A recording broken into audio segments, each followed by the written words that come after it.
வணக்கம் நண்பர்களே.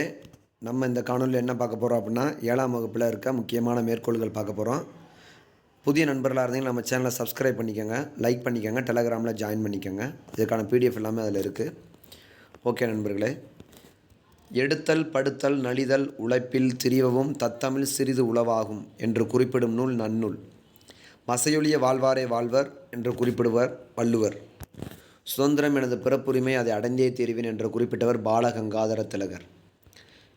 வந்தே மாதரம் என்போம், எங்கள் பாரத தாயை வணங்குவதும் என்போம் என்று கூறியவர் பாரதியார். முன்னீர் வழக்கம் மகடு ஓடில்லை, அதாவது முன்னீர் என்றால் கடல், மகடு என்றால் பெண்கள், பெண்கள் கடல் கடந்ததாக சங்க இலக்கியத்தில் குறிப்பிடப்படவில்லை என்று குறிப்பிடும் தொல்காப்பியம். அதான் முன்னீர் வழக்கம் மகடு ஓடில்லை என்று குறிப்பிடும் தொல்காப்பியம். நமக்கு கிடைத்துள்ள மிக பழமையான இலக்கண நூல் தொல்காப்பியம். கடலோடா கால்வல் நெடுந்தேர், கடலோடும் நாவாயும் ஓடா நிலத்து. திருக்குறள். அதாவது கடலில் ஓடுற கப்பல் தரையில் போகாது, தரையில் போகிற தேர் கடலில் போகாது. அதான் அவரவர் இருக்கும் இடத்துல இருந்தால் சிறப்பு அப்படின்னு திருக்குறளில் குறிப்பிட்டிருக்காங்க. ஓகேங்களா. அதுக்கப்புறம் பார்த்தோம்னா, உலகம் கிளர்ந்தன்ன உருக்கெழு வங்கம், வங்கம்னாலும் கடல் தான். உலகம் கிளர்ந்தன்ன உருகெழு வங்கம் என்று குறிப்பிடும் நூல் அகநானூறு. அருங்கலம் தரியர் நிர்மிசை நிவக்கும் பெருங்கலி வங்கம் என்று குறிப்பிடும் நூல் பதிற்றுப்பத்து. கொடுமணம் என்று குறிப்பிடுறது பார்த்தோம்னா பதிற்றுப்பத்து தான் சொல்லுவாங்க. பதிற்றுப்பத்து என்பது சேர மன்னர்களை பற்றி குறிப்பிடும் நூல். களம் செய் கம்மியர் வருகன கூயி. கம்மியர்னால் கப்பலை சரி பண்ணுற மெக்கானிக் மாதிரி. ஆனால் களம் செய் கம்மியர் என்று குறிப்பிடும் நூல் மணிமேகலை. நளியீர் முன்னீர் நாவாய் ஓட்டி வழிதொழில் ஆண்ட உறவோன் மருக என்று குறிப்பிடும் நூல் புறப்பாடல், புறநானூறு. நளியிரு முன்னீர் நாவாய் ஓட்டி வழிதொழில் ஆண்ட உறவோன் மருக என்று குறிப்பிடும் நூல் புறநானூறு.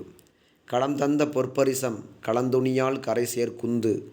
களம் தந்த பொற்பரிசம் களந்தோணியால் கரைசேர் குந்து என்று குறிப்பிடும் நூல் புறநானூறு. நன்றின் பால் உய்ப்பது அறிவு என்று குறிப்பிடும் நூல் வள்ளுவர். இளமையில் கல் என்று கூறியவர் ஔவையார். இன்ன பலபல எழுத்து நிலை மண்டபம் துண்ணுணர் சுட்டவும் சுட்டு அறிவுறுத்தவும் என்று குறிப்பிடும் நூல் பரிபாடல். இன்ன பலபல எழுத்து நிலை மண்டபம் துண்ணுணர் சுட்டவும் சுட்டு அறிவுறுத்தவும் என்று குறிப்பிடும் நூல் பரிபாடல். புனையா ஓவியம் கடுப்ப புனைவில் என்று குறிப்பிடும் நூல் நெடுநல் வாடை. புனையா ஓவியம் கடுப்ப புனைவில் என்று குறிப்பிடும் நூல் நெடுநல் வாடை. புனையா ஓவியம் புறம் போந்தன்ன என்று குறிப்பிடும் நூல் மணிமேகலை. கடுப்ப புனைவில்லாம் நெடுநல் வாடை, புறம் போந்தன்ன. அதான் புனையா ஓவியம் கடுப்ப புனைவில்லாம் நெடுநல் வாடை, புனையா ஓவியம் புறம் போந்தன்ன என்று குறிப்பிடும் நூல் மணிமேகலை.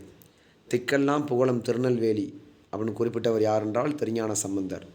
திக்கெல்லாம் புகழும் திருநெல்வேலி என்று குறிப்பிடுபவர் திருஞான சம்பந்தர். தன்பொருணை புனல் நாடு என்று குறிப்பிடும் நூல் சேக்கிழார். தன்பொருணை புனல் நாடு என்று குறிப்பிடும் நூல் சேக்கிழார். திங்கள் நாள்விழா மல்கு திருநெல்வேலியுரை செல்வர் தாமே. திங்கள் நாள்விழா திருநெல்வேலியுரை செல்வர் தாமே என்று குறிப்பிடுவர் திருஞான சம்பந்தர். பொதியலாயினும் இமயமாயினும் பதியேழு அறியா பழங்குடி. பொதியலாயினும் இமயமாயினும் பதியேழு அறியா பழங்குடி என்று குறிப்பிடுபவர் இளங்கோவடிகள். வானரங்கள் கனி கொடுத்து மந்தியோடு கொஞ்சும் மந்தி சிந்து கனிகளுக்கு வான்கவிகள் கெஞ்சும் என்று குறிப்பிடுபவர் திரிகூட ராசப்ப கவிராயர்.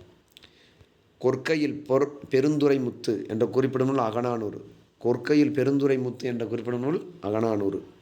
முத்துப்படு பரப்பிற் கொற்கை முன்றுரை என்று குறிப்பிடும் நூல் நற்றிணை. முத்துப்படு பரப்பிற் கொற்கை முன்றுரை அப்படி குறிப்பிடும் நூல் நற்றிணை. நுண்துளி தூங்கும் குற்றாலம் என்று குறிப்பிடும் நூல் திருஞான சம்பந்தர் குறிப்பிட்டிருக்காரு. கொற்கையில் பெருந்துரை முத்து என்று குறிப்பிடுவது அகநானூறு. முத்து படு பரப்பிற் கொற்கை முன்றுரை என்று குறிப்பிடும் நற்றிணை. நுண்துளி தூங்கும் குற்றாலம் திருஞான சம்பந்தர். ஒருவர் எல்லாருக்காகவும் எல்லாரும் ஒருவருக்காகவும் என்று குறிப்பிடுபவர் திருவள்ளுவர். ஒருவர் எல்லாருக்காகவும் எல்லோரும் ஒருவருக்காகவும் என்று குறிப்பிடுபவர் திருவள்ளுவர். உலகம் உண்ண உண் உடுத்த உடுப்பாய் என்று குறிப்பிடுபவர் பாரதிதாசன். உலகம் உண்ண உண் உடுத்த உடுப்பாய் என்று குறிப்பிடுபவர் பாரதிதாசன். செல்வத்து பயனை ஈதல் துய்ப்பம் என தப்புன பலவே என்று குறிப்பிடுபவர் நூல் புறநானூறு. கண்ணியமிகு என்னும் அடைமொழியால் அழைக்கப்படுபவர் காய்த்தே மில்லத். கண்ணியமிகு என்னும் அடைமொழியால் குறிப்பிடப்படுபவர் காய்த்தே மில்லத். தமிழக அரசியல் வானில் கவ்வியிருந்த காரிகளை அகற்ற வந்த ஒளிக்கதிரவனாக காய்த்தே மில்லத் முகமது இஸ்மாயில் அவர்கள் திகழ்கிறார். தமிழக அரசில் வானில் கவ்வி இருந்த காரிருளை அகற்ற வந்த ஒளிக்கதிராக காய்தே மில்லத் முகமது இஸ்மாயில் அவர்கள் திகழ்கிறார் என்று குறிப்பிட்டவர் அறிஞர் அண்ணா. இப்படிப்பட்ட தலைவர் கிடைப்பது அரிது, அவர் நல்ல உத்தமமான மனிதர் என்று குறிப்பிட்டவர் யார்? காய்தே மில்லத்தை இப்படிப்பட்ட தலைவர் கிடைப்பது அரிது, அவர் நல்ல உத்தமமான மனிதர் என்று குறிப்பிட்டவர் யார்? விட தெரிஞ்சால் கமெண்ட் பண்ணுங்கள் நண்பர்களே. நன்றி நண்பர்களே. புதிய நண்பர்கள் சப்ஸ்கிரைப் பண்ணிக்கோங்க, லைக் பண்ணிக்கோங்க, டெலகிராமில் ஜாயின் பண்ணிக்கோங்க. அடுத்த வீடியோவில் சந்திப்போம். நன்றி.